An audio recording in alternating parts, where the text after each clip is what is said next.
Salafi Wahabi ini istilah, ya Allah, ini fitnah teman-teman sekalian. Ini fitnah. Dari mana istilah Wahabi ini? Dari mana istilah Salafi ini? Ini fitnah.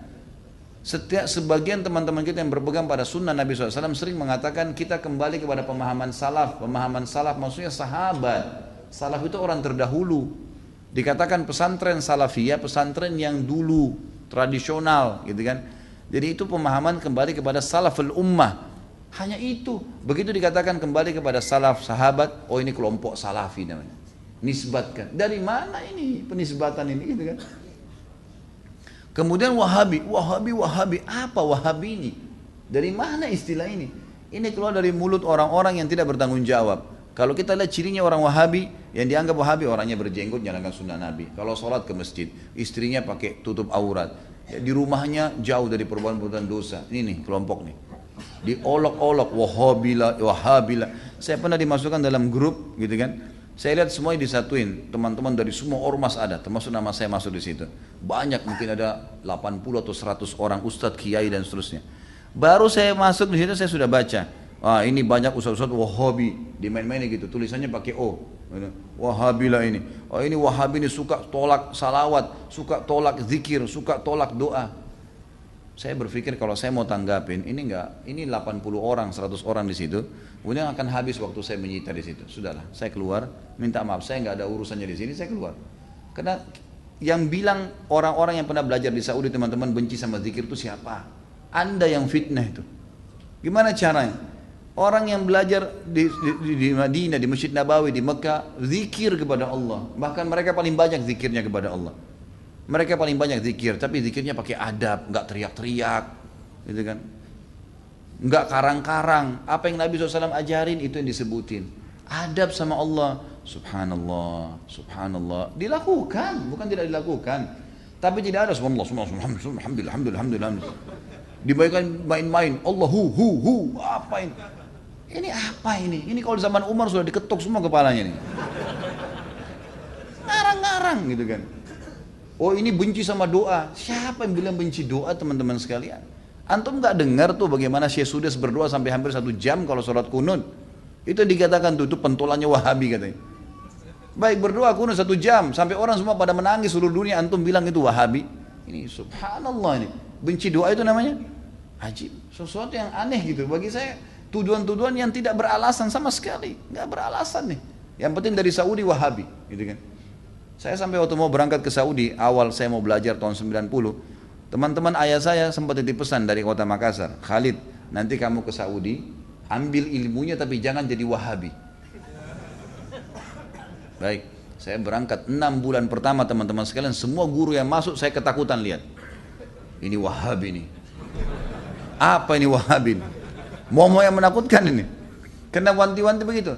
Lama-lama setelah guru masuk, setiap guru masuk di Madinah, wallahi saya bersumpah atas nama Allah teman-teman sekalian, tidak pernah ada sebutan nama Wahabi. Saya tidak pernah dengar kata-kata Wahabi dari mulut mereka. Wallah, yang ada cuman qala Allah, qala Rasul. Allah berfirman, Rasulullah bersabda. Wallahi, saya sumpah di sini, di masjid ini memang begitu ajarannya.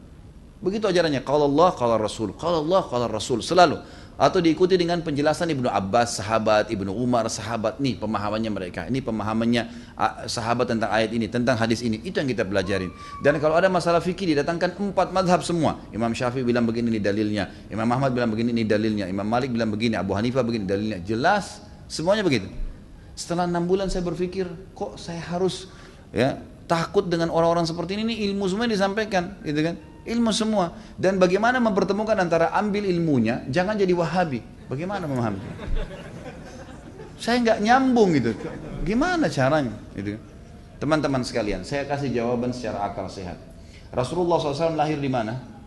Di Mekah. Ya, 13 tahun fase turunnya ayat-ayat Makkiyah di mana? Di Mekah. Baik, setelah itu Nabi SAW hijrah ke Madinah. Berapa tahun Nabi di Madinah? 10 tahun. Sampai meninggal kan? Kuburannya ada di sana. Demi Allah, Mekah sama Madinah markas Islam. Ada orang mengatakan itu markas Wahabi, markas ini tempat Nabimu lahir dan mati. Kok gimana sih? Lalu dikatakan itu ajarannya tidak benar, yang sesat. Padahal kalau kita duduk di majelisnya ulama, Ini Rasulullah bersabda, ayat Al-Quran dalam surah ini. Selalu itu, silakan saya tantang siapapun teman-teman sekalian. Bukan tantang. Saya ajak anda kalau lagi umroh, yang mengatakan Wahabi, tolong anda datang ke Masjid Nabawi, Masjid Haram Mekah. Duduk di majelisnya salah satu ulama situ. Coba dengarin apa yang mereka bilang. Coba jalan, atau mau bertanya silakan.